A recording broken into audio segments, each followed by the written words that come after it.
Оқырмандар, қазіргі уақытта Қазақстандағы ең қызу талқыланып жатырған ой, ізденіс, кәдімгі дебат. Қызу талқы.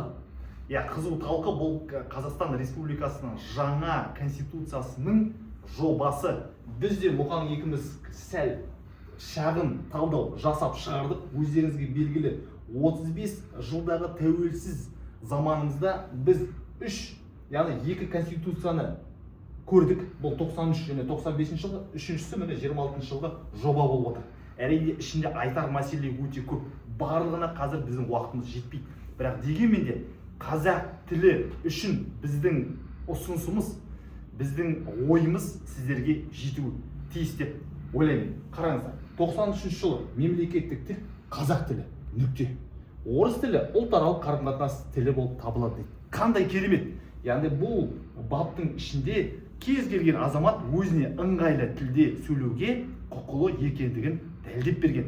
Бірақ мемлекеттік тіл қазақ тілі екен сол кезде шегелеп тастаған. Дегенмен де 95 жылы 7-ші бап Қазақстан Республикасының мемлекеттік тілі қазақ тілі. Екінші тармағында дегенмен де мемлекеттік ұйымдарда, басқа да органдарда орыс тілі ресми түрде қазақ тілімен тең қолданылады деген осы норма кіріп кетті. Осыны сол алмаймен көшіріп алып 2026 жобаға әкеліп тұр.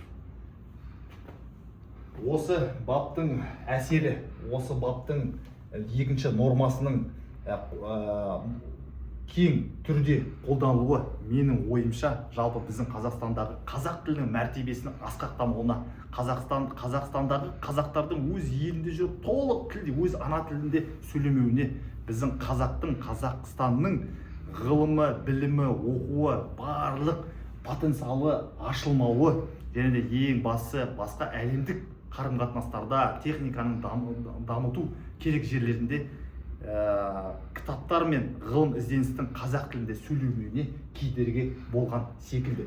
Енді біздің ұсынысымыз мына жаңа жобада мемлекеттік тіл қазақ тілі нормасы әрине ол қалады. Бірақ дегенмен де орыс тілі ресми түрде қазақ тілімен тең қолданылады деген норманы алып тастаса, біріншіден, екіншіден орыс тілін кез келген азамат өзі пайдалану құқығы бар деген норма қалдырса, осының өзі біраз жеткілікті болады.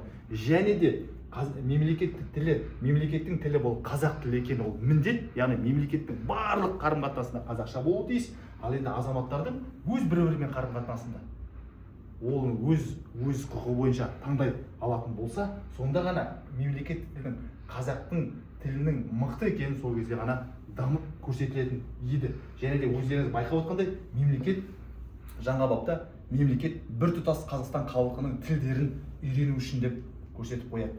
Біз мемлекеттік тілді қазақ екенін көрсете алмай отыратын болсақ, біз сол кезде әлі де біртұтас Қазақстан халқы деген сұрақты жалпы әңгімені айта аламыз, соның өзі қазір сұрақ болып тұр.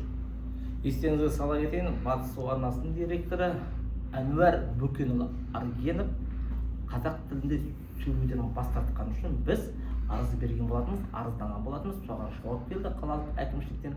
Олар осы қазіргі конституцияның 7-ші бабына сүйеніп, екінші тармағына орыс тілі ресми түрде қазақ тілімен бірге қолданады, сондықтан да ешқандай заң бұзушылық жоқ деп жауап берді. Міне көріп отырсыздар, қай тілде өтініш жасасақ, сол тілде қызмет көрсетуге міндетті.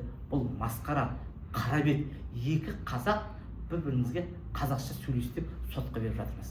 Жалпы қазақ сөзі 93 жыл конституцияда 4 рет айтылған еді. Өз-өзін билейтін қазақ ұлты, мемлекеттік тіл қазақ тілі, қазақ мемлекеттілігі. Дегенмен де 95 жылғы және қазіргі жаңа жобада қазақ сөзі біреуін алып тастап, бұл тек үш рет қана әр жерде айтылып отыр. Яғни байырғы қазақ жерінде мемлекеттік тіл қазақ тілі, орыс тілімен ресми түрде қазақ тілі тең қолданылады деген сияқты. Бұл жерде бізге қарап отырсаңыз, қазақтың жері мен қазақтың тек тілі ғана қалып отыр екен.